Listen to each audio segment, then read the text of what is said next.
Bueno, ya llegó el momento, vamos así como sharps, como británicos, ya llegamos a la primera mesa de diálogo y como siempre con dos periodistas excepcionales, la gran Alina Duarte, la aduana Alina Duarte, todo un lujo tener siempre la compañía de Alina. ¿Cómo estás, querida Alina?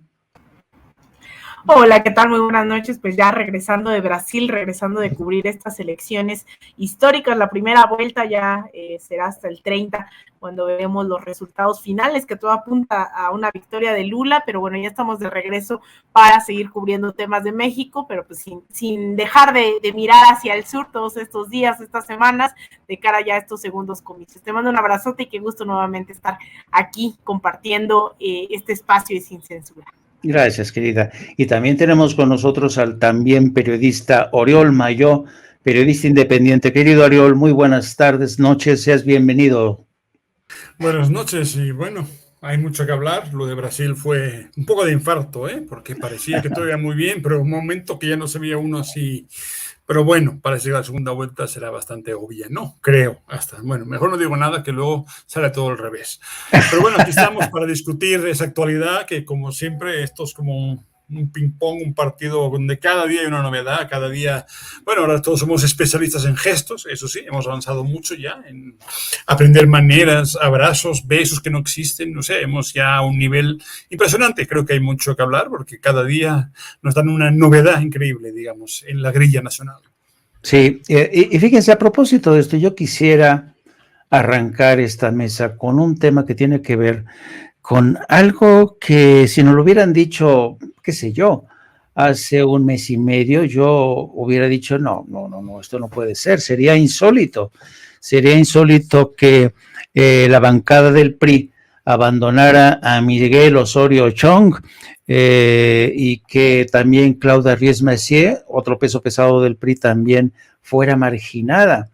Pero resulta ser que un bandido como Alito Moreno se ha impuesto y desafortunadamente no ha sido una batalla de ideas, no ha sido una batalla, qué sé yo, por ideales, por el legado histórico del PRI, sea bueno o sea malo, sino que más bien fue una sórdida lucha por el poder y ganó el más bandido de todos, ¿no?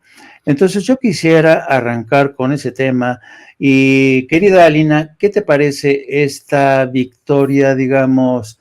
No sé, prácticamente encuentro serias dificultades para ponerle un adjetivo a la victoria de Alito Moreno sobre Miguel Ángel Osorio Chong. ¿Tú qué opinas? Pues mira, yo creo que coincido contigo cuando dices, si nos hubiesen contado esto hace unos años, habrían dicho que habríamos pensado, ¿no? Que estaba totalmente imposibilitado ese camino en donde el PRI, este partido hegemónico durante tantas décadas, hoy se encontraría con una disputa interna en la cual pues estamos hablando del menos peor tratando de sobrevivir. Alito durante los últimos meses no necesariamente había sido sinónimo de liderazgo, todo lo contrario, había sido alguien que habíamos insistido en que mantenía de manera totalmente forzada la dirigencia de un partido hecho añicos. Sin embargo, ahora lo que vemos es esa capacidad de dialogar, ¿no? De negociar, más bien, más que dialogar, de negociar su estancia y de negociar directamente con el gobierno en turno, lo cual permite que su bancada tome las decisiones que en este sentido él había estado apoyando parte de esta reforma de la Guardia Nacional de Seguridad Pública que se había impulsado de manera conjunta con la administración del presidente López Obrador. Ahora lo logra y deja a un lado a personajes que vaya cínicos, ¿no? Ellos piden democracia y piden un liderazgo que esté que tenga la capacidad moral de estar al frente de un partido que ellos justamente nos demostraron que no tenía ética, no tenían principios, al contrario, fue un partido que arremetió en contra de todos, de todas aquellas personas que dijeran que no estaban de acuerdo con el gobierno y ahora resulta que son las Beatriz Paredes, las Claudia Ruiz Massieu, que son justamente los Osorio Chong, quien vienen a pedir liderazgos, ¿no? A la altura del momento histórico. Es de verdad un partido que más allá de tener esta negociación con el gobierno para sacar adelante reformas, ha pasado lo que decimos, esta frase tan común, al basurero de la historia, un partido que nos ha demostrado en múltiples ocasiones que se está yendo, que hará toda artimaña posible para quedarse de alguna u otra forma, y que lo intentaron quedarse en la vida pública de este país a través de una alianza que hoy se torna pues totalmente indefendible, una alianza de la oposición que se ha venido desmoronando, que no es la primera vez, ¿no? Que también estas alianzas, el Pacto por México y demás, han demostrado que no tienen esa capacidad de unirse incluso en intereses entre mafias para mantenerse ahí flotando, ¿no? Para mantenerse sobreviviendo en un México que hoy les pide, hay una rendición de cuentas, y que bueno, también yo creo que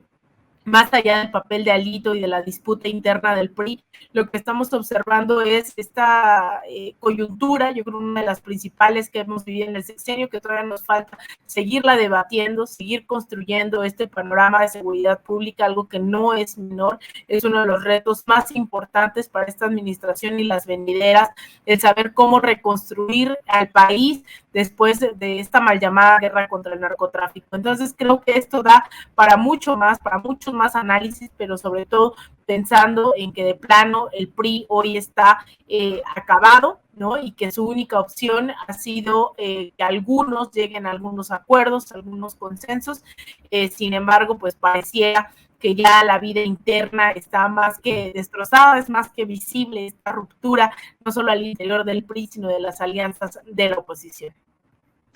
Querido Oriol, una pregunta, porque evidentemente yo creo que no se ha hablado mucho, porque no tenemos muchos detalles, pero es evidente que el gobierno de Andrés Manuel López Obrador, valiéndose, yo no sé si de sus artes mágicas, el caso de Adán Augusto o el propio Ricardo Monreal, se taparon la nariz para negociar en lo oscurito con Alito Moreno. ¿Puede ser eso? ¿Cómo se le puede interpretar? Ha sido parte, digamos, de lo que se ha dado por llamar, yo le he dado por llamar la realpolitik de Andrés Manuel López Obrador, que es la realpolitik es básicamente apela a las viejas prácticas de Maquiavelo, ¿no? Donde el fin justificaba los medios. ¿A ti qué te parece esta forma de lidiar con un personaje de Alito Moreno para jalarlo a tu terreno y de esta manera prácticamente convertir a Miguel Ángel Osorio Choque en una víctima colateral? Bueno, yo creo que lo que se está viendo casi en tiempo real, como una novela donde los capítulos hace unos días había euforia en el lado opositor, que se había parado la iniciativa en el Senado, entonces esto cambia, pero lo que sí estamos viendo, creo, importantísimo, es que la creación de dos bloques que se van a dividir el PRI, se van a repartir, digamos, al priismo de una u otra forma, queda claramente. Hasta las intermedias del 21, el proyecto Va por México, armado por Claudio X González, sus equipos, pues con sus pros y sus contras, tenía una fuerza, la fuerza del dinero, de la sociedad civil, entre comillas, digamos, y la apuesta de las cúpulas, que parecía intocable y que en cierta manera tuvo su impacto gracias al bajo voto, sobre todo en Ciudad de México, no en los estados. Pero esto pareció entonces que había finalmente un bloque fuerte, porque de una u otra forma, PAN, PRI y al PRD, pues dejémoslo morir lentamente en el olvido, no hace falta hablar mucho de ellos, aunque dos votos también se negociaron de forma maquiavélica e interesante. Pero dicho esto, lo que estamos viendo al fin en el Senado, igual que en la Cámara de Diputados, es que el PRI se está dividiendo en dos bloques, un bloque casi convirtiéndose en una especie de partido verde. Esta es la conversión del PRI en una especie de partido, digamos, partido negociador, un partido que literalmente en cada sexenio se arropa según el presidente en turno. Entonces, para el bloque opositor esto es, digamos, un colapso total. ¿Por qué? Ahora bien, la prueba de fuego, creo, claramente es el próximo año, allá donde el último bastión esencial e importante del PRI, Estado de México. Sin Estado de México, si se pierde Estado de México, si ganara por el Estado de México, es prácticamente la desaparición del PRI. Aunque quedara Coahuila, quedaran sus pequeños grupos, en algunos lugares ya ni siquiera tiene representación. En Quintana Roo ya el PRI ha desaparecido porque no llega, creo que al 3%. Entonces, literalmente, lo que pasó en el Senado es que incluso como opción de una grilla para recuperar al PRI, que pudiera ser Osorio Chong y algunos viejos cuadros, es muy complicada.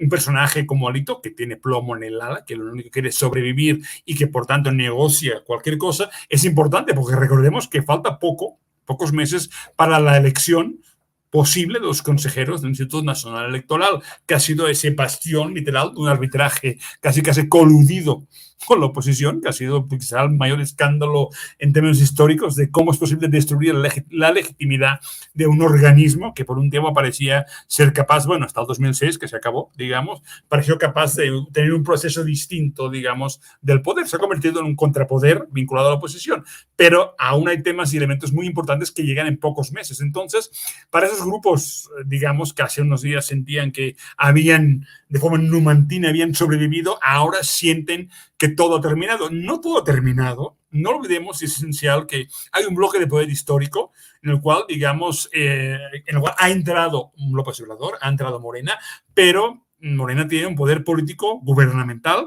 tiene un partido muy complejo y muy caótico, tampoco es un partido como fue el PRI tiempo A, con sus corporaciones muy armadas, es también endeble, pero si consigue de otra manera, el legado de Obrador, si es destruir al PRI, como un partido que muchos años, a ver, yo desde que llegué a México en 2005, la disolución del PRI, al final estaba sentenciado, pero realmente recordemos que en 2012 volvieron, pero volvieron para fracasar, porque no hubo ninguna gestión tecnocrática distinta, maravillosa, fue un caos absoluto, un caos, un desorden, y en el caso de Ayotzinapa y Casablanca, pues la final destrucción de cualquier posibilidad que el PRI volviera a ser un factor de poder. Ahora bien, una cosa es que deja de ser un factor de poder, que se fuera del 18 del poder político en la presidencia, y otra que no fuera un partido que tuviera aún, y tuvo por muchos años, una estructura territorial real. Tenía gente, tenía militancia y tenía las élites políticas, digamos, la gente del TAM, donde yo di clase. Oye, ¿cuánto hijo de priistas, básicamente? De élites son priistas. Entonces, lo que viene es una división total del PRI. La desaparición en dos partidos verdes, digamos. Excepto, insisto, que sostuvieran o mantuvieran a como diera lugar Estado de México. Se verá si realmente la coalición PRI-PAN continúa, pero, a ver, por ejemplo, un inciso rápido. En Puebla, donde yo vivo, justamente ayer decidieron que van a mantener la coalición en el estado de Puebla. Entonces, realmente hay que ver hasta qué punto ese conflicto llegará a un punto de fricción total, a una no sé si una escisión, decirlo como quieran. Pero si se diera el caso, sería fundamental, porque la única posibilidad es que tengamos lo que parece imposible, pero es que es un régimen bipartidista, pero donde la oposición no sean todos contra uno, sino que Morena tenga la capacidad de manejarse con una izquierda y una derecha que ya tiene ahora mismo, pero con la diferencia que nos falta, porque la oposición lo que siempre tendrá es el poder del dinero, de la sociedad civil, de esos organismos, ese tercer poder de influencia que es brutal y que no tiene Morena. Morena tiene apenas un gobierno que por dentro no deja de ser un caos absoluto, donde es muy complicado gobernar porque tienes una fractura del poder en órganos autónomos separados, donde prácticamente está balcanizado el poder político y cuesta mucho operar. Pensemos solamente en la ley de la industria eléctrica, lo complicado que ha sido manejar un poquito para evitar, digamos, la total privatización, digamos, del sistema eléctrico mexicano. Entonces, eso es lo más importante. Más allá de que hablemos o no, también merece un tema de qué pasa con la Guardia Nacional, qué pasa con el Ejército, cuál es el plan real a futuro para que la seguridad en México, digamos, sea un tema que podamos decir que se está solventando, donde yo veo que hay posibilidades, pero de momento es un claro oscuro absoluto. Pero quizás lo más fundamental en estos meses y lo que viene para el próximo año en Estado de México, en Toluca, es la posibilidad final de que si el PRI pierde Estado de México, se divida ya en dos bloques y se convierta en el verde del PAN y en el nuevo verde de Morena. Básicamente por ahí van los tiros, creo yo, y eso sería fundamental. Justo la votación ayer, se sintió en la oposición como una especie de debacle, una mística exagerada quizá, pero que tiene que ver con la posibilidad que tuvieron de tener un bloque opositor tan fuerte, incluyendo, recordemos, la posibilidad que se pensó de que Monreal se convirtiera de golpe casi en el Senado, ¿se acuerdan? Casi le ofrecieron la presidencia del Senado y un golpe senatorial, casi como los idos de marzo, en el cual de golpe recuperarían el poder absoluto, digamos, en el legislativo. Todo esto fue una posibilidad, no sé si remota, llegó a ser real, pero de momento se ha convertido en, digamos, en un quiebre sistémico, por esta vez creo que sí lo es, en un partido que no había desaparecido, que ahí estaba, que entonces llegó, continuó y que literalmente si ahora pierde, finalmente, por primera vez diremos que lo que se prometía o se visualizaba hace 30 años, finalmente será real. El PRI podría estar en trance de desaparecer como partido importante en México. Yo creo que no podemos evitar hablar, queridos amigos, de la renuncia, la despedida, la triste despedida de Tatiana Cloutier del gabinete presidencial. Ustedes seguramente contemplaron este mensaje al borde de las lágrimas de Tatiana Cloutier, una mujer honesta, una mujer íntegra que deje el gabinete sin dar demasiadas explicaciones, y esto ha dado lugar a un sinnúmero de especulaciones. Pero yo quisiera concentrarme en que tanto los senadores de Morena como del PRI lamentaron la salida del gabinete de Tatiana, mientras que curiosamente desde el PAN, los panistas dijeron que qué momentos son estos para salirse del gabinete en medio de las diferencias que hay con Estados Unidos y Canadá, en medio del, le dicen ellos, el fallido plan para contener la inflación y el abandono de las empresas. Evidentemente es una lectura muy parcial la del PAN, pero yo quería que me dijeran ustedes qué opinan de esta salida de Tatiana Cloutier, querida Lina. Bueno, en realidad yo ahí sí, vaya, Tatiana ha sido alguien de confianza dentro del gabinete de Andrés Manuel López Obrador, ha estado al tanto de las negociaciones con Estados Unidos y con Canadá, en la serie de visitas que ha hecho el presidente López Obrador, ella ha estado presente, incluso también dentro de pues la lógica, ¿no?, de las negociaciones con otros países. Yo no creo que Tatiana Cloutier sea una persona que haya pasado desapercibida, creo que es de extrema confianza del presidente. Habrá que ver, ¿no?, cuáles son esas diferencias y cuáles son esos límites dentro de los cuales ella está dejando su puesto.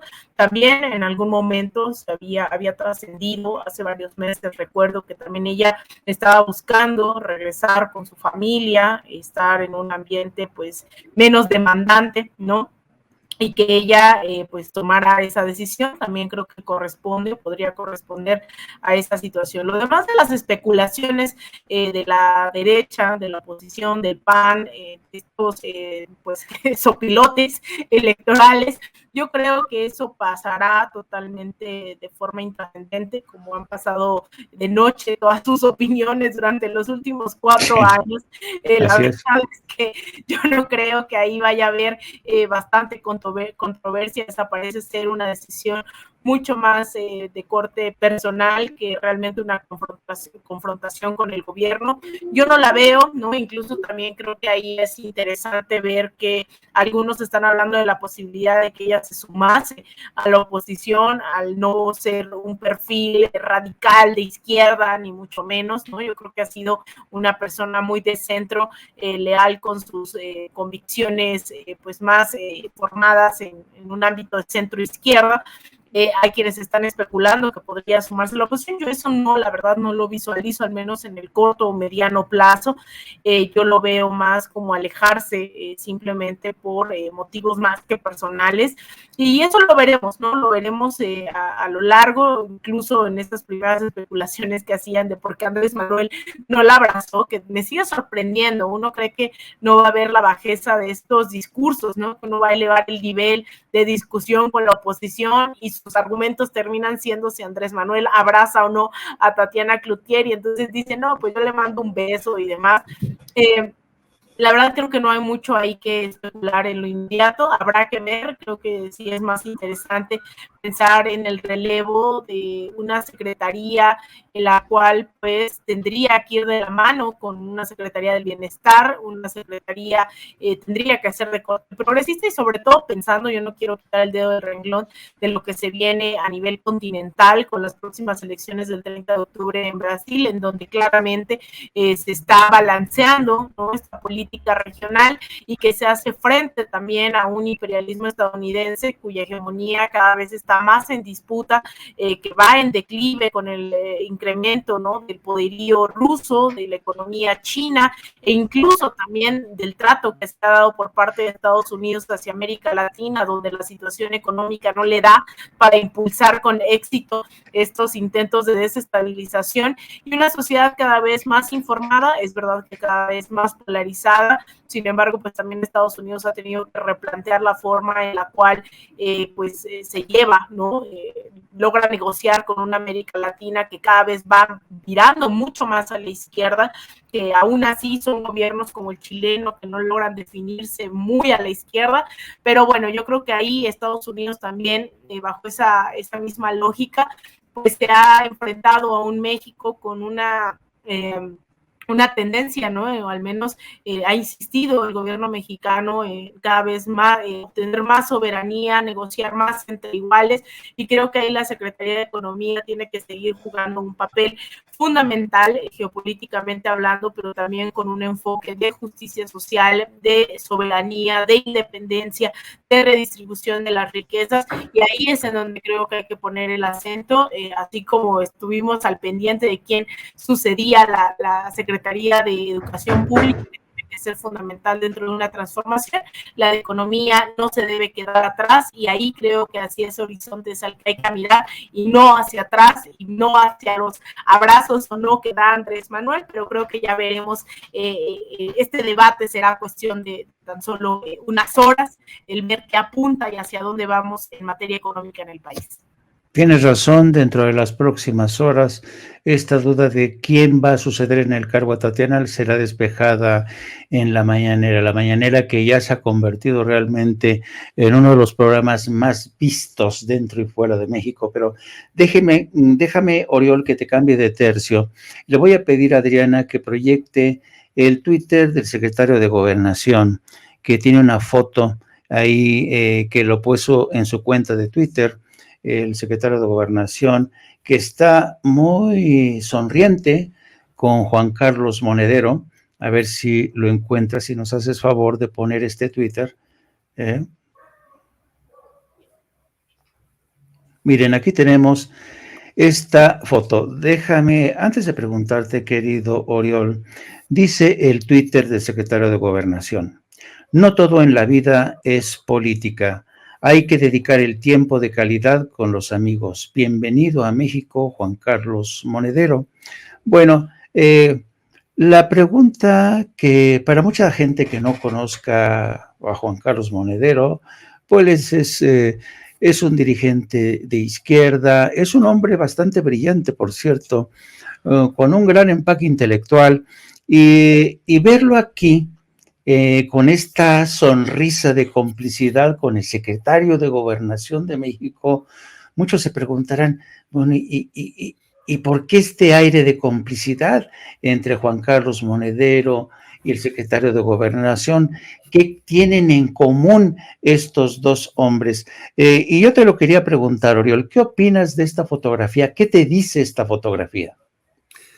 Bueno, debo decir que no conocí muy bien el vínculo entre Adán Augusto y Juan Carlos Monedero, pues no muy bien la relación, no sé dónde viene exactamente, porque pues, Adán Augusto, hasta que llegó a Gobernación, no lo conocíamos en ese círculo del altiplano, entre Chilango especialmente, no era un personaje que, digamos, estuviera en las conexiones políticas, pero bien, Monedero es muy importante. Primero, tiene una gran relación con México, tenía un hermano que trabajó muchos años en México, tenía un restaurante y ya venía a México de forma como natural. Y cuando nació Podemos en España, en aquel momento, entre los indignados, con su amigo Pablo Iglesias, los dos profesores en la Complutense de Madrid, dos politólogos que finalmente decidieron hacer política, que intentaron y fallaron, digamos, destruir el sistema bipartidista en España, generar una revuelta que llegara al Parlamento y casi llegó a ciudades, a municipios, pero no consiguió quebrar o destruir el sistema del Partido Popular y el Partido Socialista, que finalmente sigue manteniendo el control político de toda España.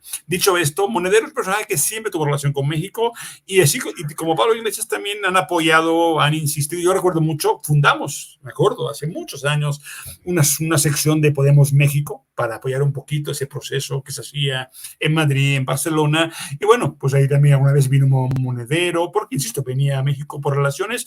De ahí nació gente como Abraham Mendieta, que también estaban en México, que entraron en conexión también con Morena. Es decir, una relación como natural, en un sentido de un cambio en México que se veía, relaciones incluso intelectuales, académicas, que ya existían. Mucha gente tenía esa relación, ese vínculo en universidades, político, con la jornada también. O sea, entonces en otra forma es muy normal. Lo que sí no entiendo, y ahí sí que me deja, es que de todos los personajes en el gobierno, Adán Augusto es el que menos sé exactamente por dónde viene la relación, porque más habla de una amistad más personal, porque incluso en términos políticos Monedero es política al 100%. Yo la última vez que lo vi es que en una entrevista que me hizo para el libro del BBVA, y bueno, finalmente Monedero ha sido siempre un personaje, eso sí, muy interesado y muy cómplice de todos los procesos de cambio en el continente. Ha estado casi con todo el mundo vinculado, apoyando en Venezuela, en Argentina, en México. Un personaje que siempre tiene un cariño muy especial y que será de los más preocupados en entender la mirada ibérica sobre el continente. Siempre o es paternalista o es sábelo todo. Es decir, siempre es, antes de llegar a la puerta, ya saben cuál es el problema de México, ¿no? Porque ellos ya, como lo inventaron ellos, seguramente tienen la idea. Entonces, la visión de Monedero siempre ha sido muy distinta. Esa complicidad intelectual que nació en los 70, de las luchas por la transformación, las experiencias terribles de Chile, también de Argentina, pero también del cambio de Cuba, ese mundo que existió, que se mantuvo por muchos años y que México también sobrevivió y que ha vuelto también en el año 2018, explica que gentes como Monedero tengan un vínculo muy especial que se ha reforzado naturalmente en este gobierno. A Monedero lo han atacado muchísimo en España, ha sido casi, bueno, chivo expiatorio, le han inventado casos judiciales, supuestos actos, digamos, de corrupción con el gobierno venezolano, le han hecho la vida imposible, pero su independencia, en el sentido, como nunca quiso ser, digamos, entrar en la alta política, siempre ha sido un personaje, digamos, muy amigable, que no ha estado obligado a entrar en la grilla. Entonces ha mantenido un espíritu pues muy interesante, muy ameno, muy cómplice con todo el mundo, y eso es una parte que se agradece mucho con Monedero. Por eso yo creo que mantiene tan buenas relaciones y las sigue manteniendo en todo el continente. Y es un gusto saber que hasta con Adán Augusto, que es, insisto, el que menos pensaba, con el conde Drácula, que parece como Boris Karloff, tú sabes que yo lo veo pues, como Boris Karloff, digamos, en gobernación. Pero digo, pues vete a saber, hay que alguien me diga, porque no conozco la relación, me siento mal porque debería conocerla, pero no la conozco. Y a ti, querida Alina, ¿a ti te sorprende que Juan Carlos Monedero, lo mismo que el señor Pablo Iglesias, se hayan convertido, digamos, en interlocutores especiales con el gobierno de Andrés Manuel López Obrador? No, para nada. Mira, de hecho, Juan Carlos Monedero viene de Sao Paulo, estaba cubriendo allá, él también estaba como invitado internacional ahorita en las elecciones, andaba por allá y sé que viene de Brasil. Es un personaje que ha sido muy cercano hoy a las luchas en América Latina. Yo creo que es un personaje sumamente brillante. Yo no sé, la verdad, qué tan íntima es esa relación con Adán Augusto, es algo que coincido con Oriol Mayo. La verdad es que no sabía, ¿no? Si es solo un tuit de visibilización de a quienes se encuentra cercano a Adán Augusto. Es un personaje muy querido, Monedero, dentro de los círculos progresistas en todo el continente. Es alguien que ha venido en múltiples ocasiones, que viene muy seguido. De hecho, en algún momento se cuestionaba hasta dónde él cobraba, ¿no?, a Morena sus aportes ideológicos, políticos. Es alguien que ha estado al pendiente de lo que ocurre en México y en toda América Latina.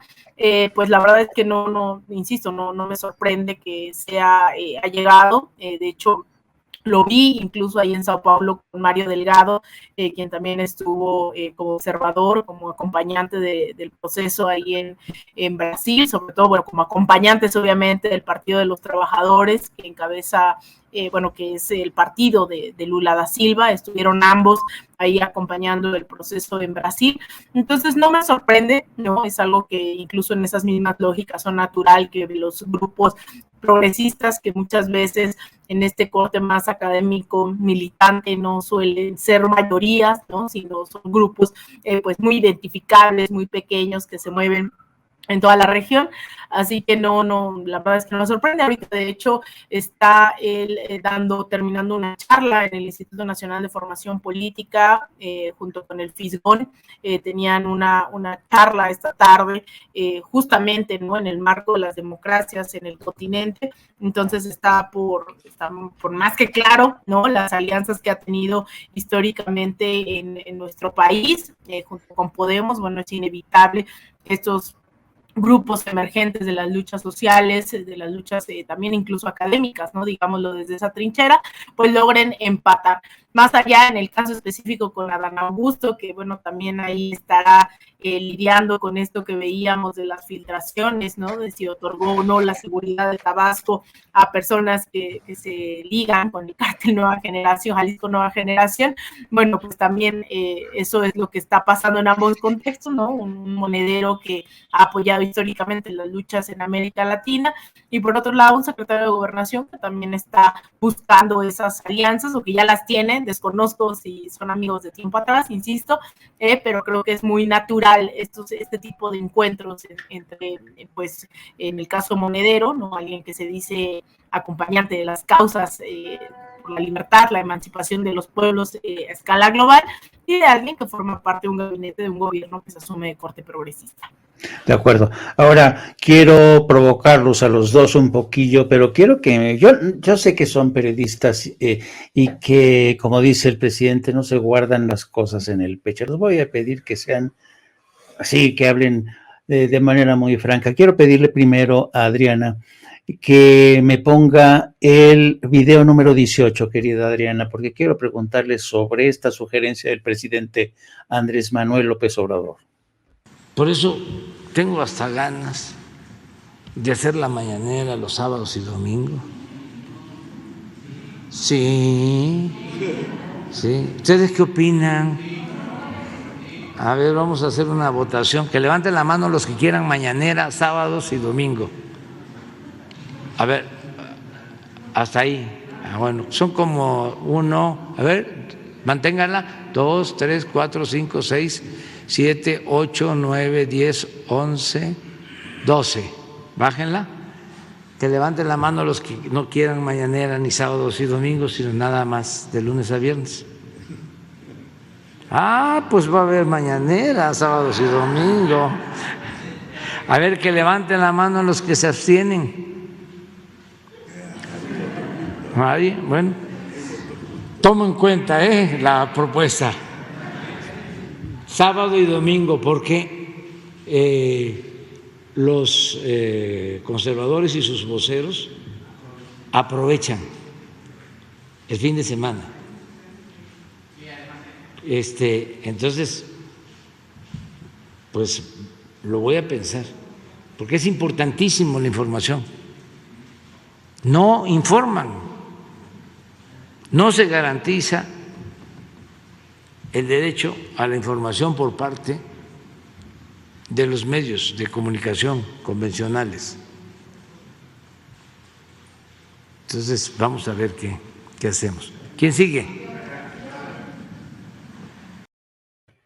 Pues ahí tienen cómo esta sugerencia, propuesta del presidente se abría paso esta mañana. Se ha dicho que la mañanera es realmente un ejercicio inédito, y yo diría que hasta insólito, que ha demostrado que tiene una enorme eficacia, sobre todo teniendo en cuenta que Andrés Manuel López Obrador enfrenta a un contingente de medios de comunicación corporativos que francamente todos los días se le lanzan a la yugular, pero hay quienes sugieren que a lo mejor no sería tan buena idea, porque primero, por motivos quizá de salud, el presidente necesita descansar, o sería ya demasiada exposición del presidente. ¿Ustedes qué opinan? Primero por Alina. Pues mira, en realidad yo estoy totalmente de acuerdo que cualquier tipo de ventaja que puedan sacar los medios corporativos, o sea, a ver, empecemos diciendo que los medios de comunicación no son ni neutrales, ni parciales, ni mucho menos, ¿no? Yo creo que los medios de comunicación está más que claro, junto con las redes sociales, que toman partida, y eso tiene que ver tanto por la individualidad del periodista, la periodista, como las subjetividades, como el contexto y los intereses detrás de cada uno de los medios de comunicación, ¿no? Sobre todo, justamente hace unas semanas me invitaban a ayudar a diseñar, valga el comercial, un curso sobre las estrategias de la derecha golpista para el curso obligatorio que van a tomar la militancia de Morena a cargo del Instituto de Formación Política, y entonces me parecía fundamental hacer un balance sobre estas estrategias, específicamente en el tema de los medios de comunicación, a través de un video, de una conclusión, un debate que tiene Rafael Correa con medios de comunicación corporativos, en los cuales dice, desde que se inventó la imprenta, el interés público, ¿no? Entre comillas, es el interés del dueño de la imprenta. Entonces, también habla sobre cómo es posible que los medios privados tengan que hacer comunicación social pública. Es una contradicción de origen. Y es ahí en donde lo que estamos viendo hoy en México es ese desmenuzamiento, ¿no? Esa capacidad que han tenido las audiencias para identificar con mucha mayor claridad lo que desde el activismo, desde la militancia, desde diferentes puntos se había advertido, pero que ahora lo que permite la cuarta transformación, entre muchas otras cosas, es mirar quiénes son realmente y los intereses que tienen los medios corporativos. Y ahí es en cuando lo habían hecho a lo mejor de forma más sutil en otros momentos, no siempre. Recordemos en México ejemplos de lo que hoy ya conceptual y teóricamente se denomina lawfare. En México hemos tenido muchos ejemplos. Y los medios, no solamente se trata de los medios, se trata del sistema judicial, se trata, en caso de México, más que claro, el sistema electoral, pero los medios han sido fundamentales. Y tenemos las campañas de Andrés Manuel, es un peligro para México, hemos tenido las campañas del desafuero en el 2004, 2005, ahora, ¿no? De la mano del INE, las campañas en contra de Morena, en contra de periodistas, ¿no? Ahí viene ese ataque en contra de mí, en contra de otros periodistas, por visibilizar la consulta popular, etcétera, etcétera. Y hoy lo que estamos poniendo sobre la mesa es realmente quiénes son, que buscan, pero también lo que necesitamos. Y es por eso que espacios como Sin Censura tienen éxito total, porque las audiencias identifican que aquí no estamos para enriquecernos, para comprar una casa en Miami, ni mucho menos, sino para informar, hacer análisis, concientizar justamente de estos temas. Y creo que en ese sentido la mañanera, lo cual es bueno y es malo, pensando en otros procesos que ya han tenido estos ejemplos, ¿no? de comunicación directa con los líderes populares. Esto no empieza con Andrés Manuel, yo sé que es muy debatible, todavía es muy estigmatizado el tema de Venezuela, pero esto viene desde antes con justamente Hugo Chávez, que tenía su programa Aló Presidente, e incluso en una lógica de formación política también tenía su programa Aló Presidente Teórico, ¿no? Para hablar más ya conceptual, teóricamente, de lo que se estaba viviendo en esos momentos y lo que y en general, ¿no? Propuestas teóricas, pero también lo tuvo Rafael Correa en sus participaciones, ¿no? Todos los sábados, incluso en otras lenguas originarias, en otros idiomas, también fueron posibles, si no mal recuerdo, las hacía en quechua, que también domina este idioma Rafael Correa. Entonces, hoy en México hemos visto la mañanera como un fenómeno que nuevamente se vuelve a replicar y que es de suma importancia para América Latina, que muchos y muchas están al pendiente. Cuando salgo del país me preguntan mucho sobre la mañanera. Entonces, yo celebro que haya esto, pero también cuando digo que hay algo malo, tiene que ver con qué va a pasar cuando Andrés Manuel ya no esté en contacto directo con la población. No se trata solamente de informar sobre los logros gubernamentales, sino generar estos debates que son tan necesarios en los procesos de transformación. El saber de que el enemigo no es Loret de Mola, ¿no? El enemigo no son individualidades, sino esas individualidades representan intereses mucho más profundos, y yo creo que las mañaneras han permitido eso, ser una palestra de debate, y nos ha obligado a debatir N cantidad de asuntos sobre racismo, sobre clasismo, sobre misoginia, sobre también las carencias de la Cuarta Transformación, que eso no se debatía en ningún otro momento. Entonces, yo la verdad es que por una parte, insisto, celebro que haya todos estos días la capacidad de poner a debate muchos temas, sobre todo en clave de lo que nos hace falta, lo que estamos por construir o lo que no podemos construir y deberíamos, pero también por otro lado, el hecho de que sea necesaria una mañanera porque no hemos tenido la capacidad de generar debates públicos de manera diaria o constante, semanal, mensual. Yo creo que eso también puede ser jugar en nuestra contra en algún momento, el hecho de que la gente y eso ha pasado con todos los gobiernos progresistas, y con eso cierro, el hecho de que los líderes tengan tal respaldo que no se cuestione incluso si el partido en el gobierno lo está haciendo bien o lo está haciendo mal, sus legisladores, representantes, el líder de la colonia, del barrio, y que todo se logre centrar en la figura presidencial. Entonces creo que esto también sería una oportunidad para hacer un llamado a que no abandonemos las calles, a que no abandonemos el puerta por puerta, los foros, ¿no?, dentro de nuestras comunidades barriales, e incluso el volvernos a reunir en las calles, reconocernos como compañeros, compañeras de lucha. Yo creo que eso es muy importante, porque si se lograron avanzar en golpes de Estado, se lograron avanzar en desestabilizaciones, fue justo porque todo dependía, o muchas veces bastante del proceso dependía en una sola figura.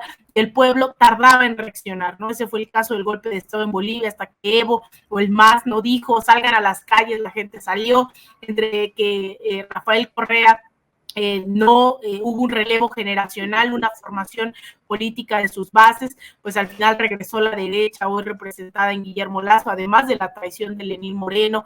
En el caso de Brasil se permitió avanzar mucho en el lawfare, no cuestionar a los medios de comunicación. Entonces creo que también eso es un llamado. Si tenemos necesidad tal cual de tener mañanera hasta los fines de semana, es porque creo que también algo está fallando, no hemos sabido comunicar de manera puerta por puerta, ¿no?, en las asambleas, en las calles, en las colonias, y creo que también es un error dejar en manos de una persona todo un proceso que afecta no solo a 130 millones de mexicanos y mexicanas en territorio nacional, sino incluso a más de 30 millones en Estados Unidos y otros tantos millones en otras partes del mundo. Entonces creo que es un doble llamado de qué bueno, ¿no?, que se tomen cartas en el asunto de que la derecha está atacando a través de los medios de comunicación hasta los fines de semana, no descansa la derecha, pero por otro lado, creo que también tendríamos que estar asumiendo lo que nos toca y nos corresponde, para que no solo una persona tenga que evidenciar lo que hace la derecha todos los días.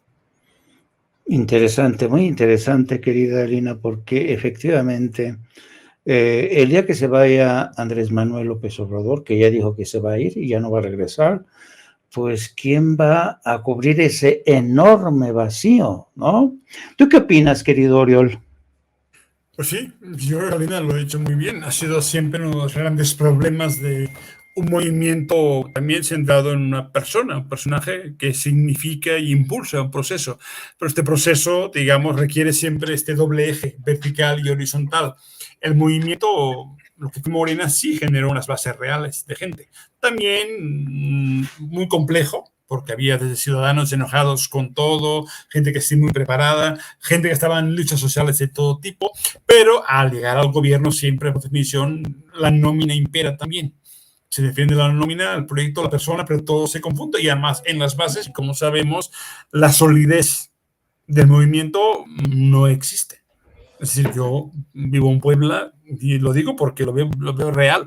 Lo que fue un impulso de muchos grupos que hubo en Morena está desapareciendo, tomado por dos personajes como Armenta y el otro que no quiero ni hablar, que son gente de la vieja clase, ya no sé si política, que prácticamente que han tomado control, digamos, de un partido, digamos, y no están haciendo, no generan base de ningún tipo. O sea, hacen acuerdos en oscurito con un gobernador que, pues bueno, es de Morena, como podría ser del PRD, porque es el viejo estilo de toda la vida. Y en ese alrededor la gente no está. Y en una ciudad conservadora, como digo yo, que siguen siendo panistas, como eran muchos antes, y como finalmente odiaban, ¿no?, a la gente de la Autónoma de Puebla y la querían matar por comunistas. Ese mundo que existe es una parte, pero la zona metropolitana, digamos, donde está la gente que realmente necesita estos cambios, estas transformaciones, estas mejoras en los salarios, en los sindicatos, en todo tipo de procesos, es fundamental que estén ahí, porque como decimos, es importante que la mañanera, no digo yo apostaría a no ser fin de semana, el derecho a descansar para todos.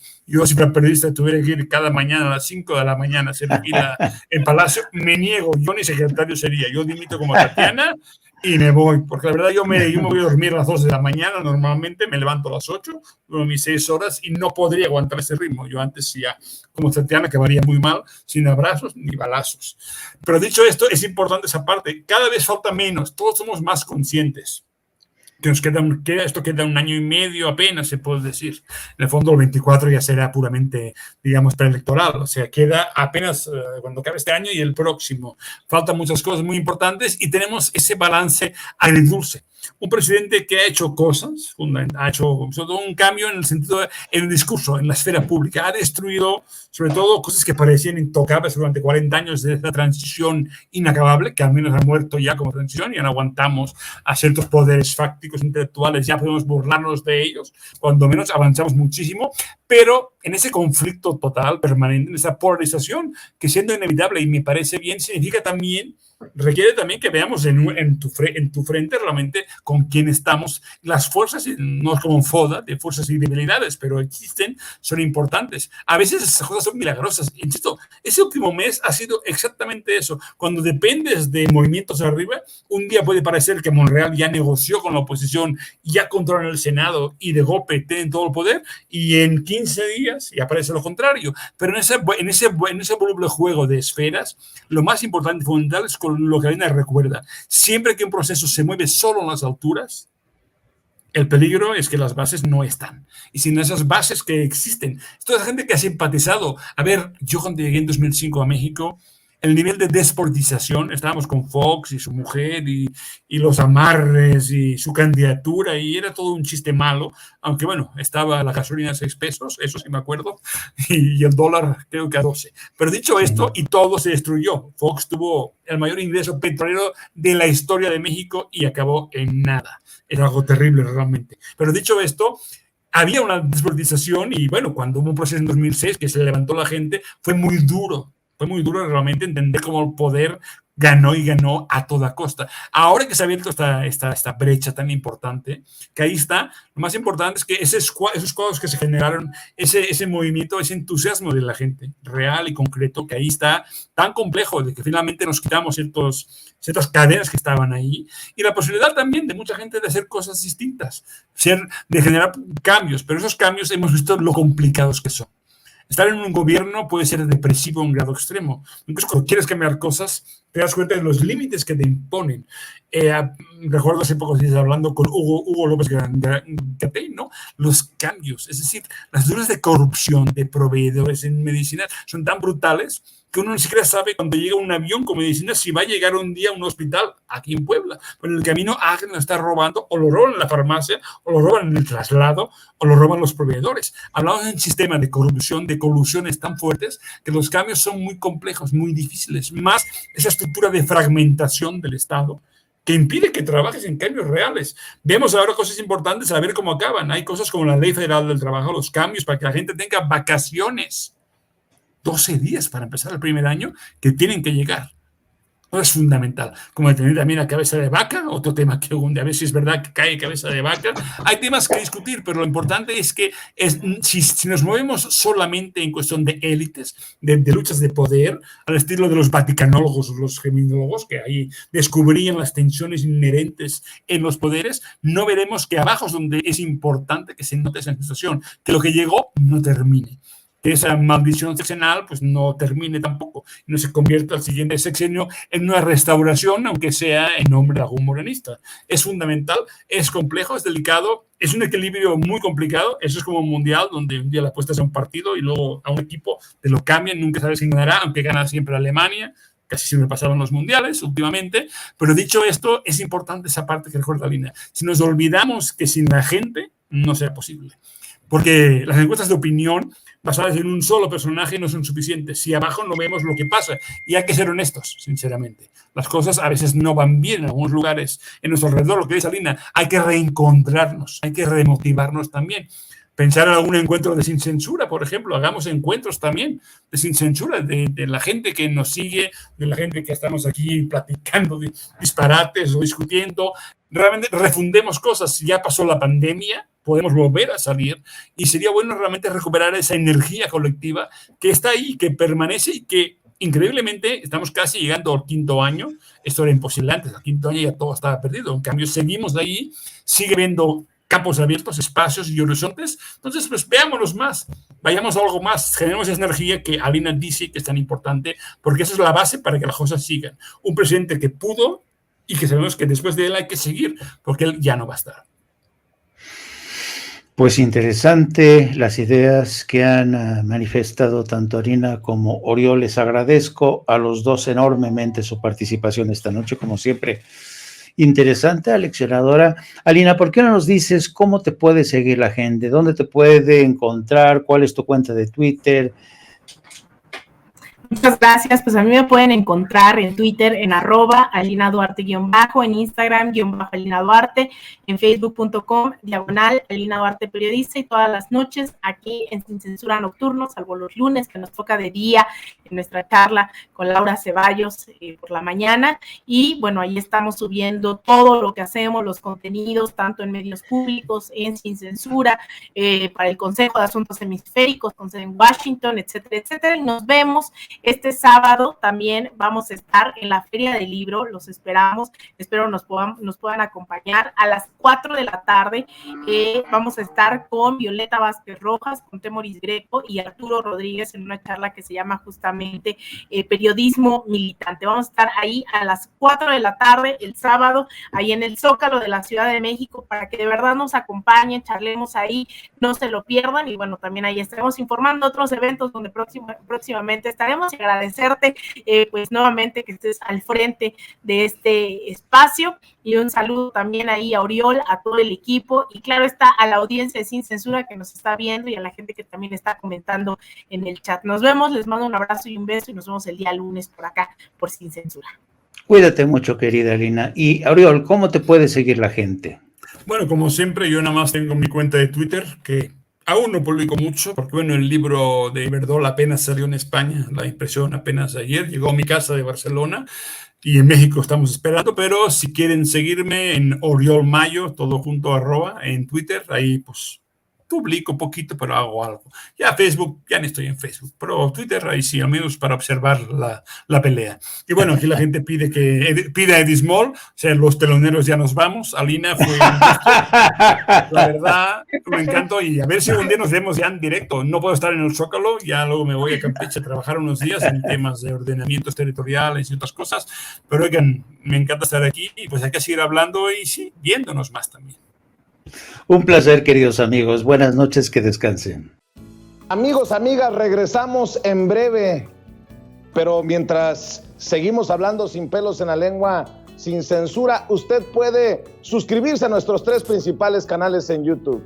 Sin Censura Media, en donde tenemos más de 1,600,000 suscriptores, Sin Censura TV, en donde tenemos más de 1 millón de suscriptores, y en Sin Censura Presenta, en donde queremos llegar muy pronto a los 100,000 suscriptores. Si usted ya está inscrito en Sin Censura Media, suscríbase en Sin Censura TV. Si ya está suscrito en Sin Censura TV y Sin Censura Media, suscríbase a Sin Censura Presenta. Recuerde que es gratis, no tiene que sacar un solo centavo de su bolsillo para apoyarnos. Dele clic en la campanita para que los señores y señoras de YouTube envíen las notificaciones cuando estemos transmitiendo en vivo y en directo o estemos subiendo videos. También nos puede seguir en Twitter en @Vicente Serrano, y hasta en Instagram. Ojo, también estamos en Instagram. Son nuestras redes sociales, y con el apoyo de ustedes seguimos creciendo, porque con ustedes todo, sin ustedes nada.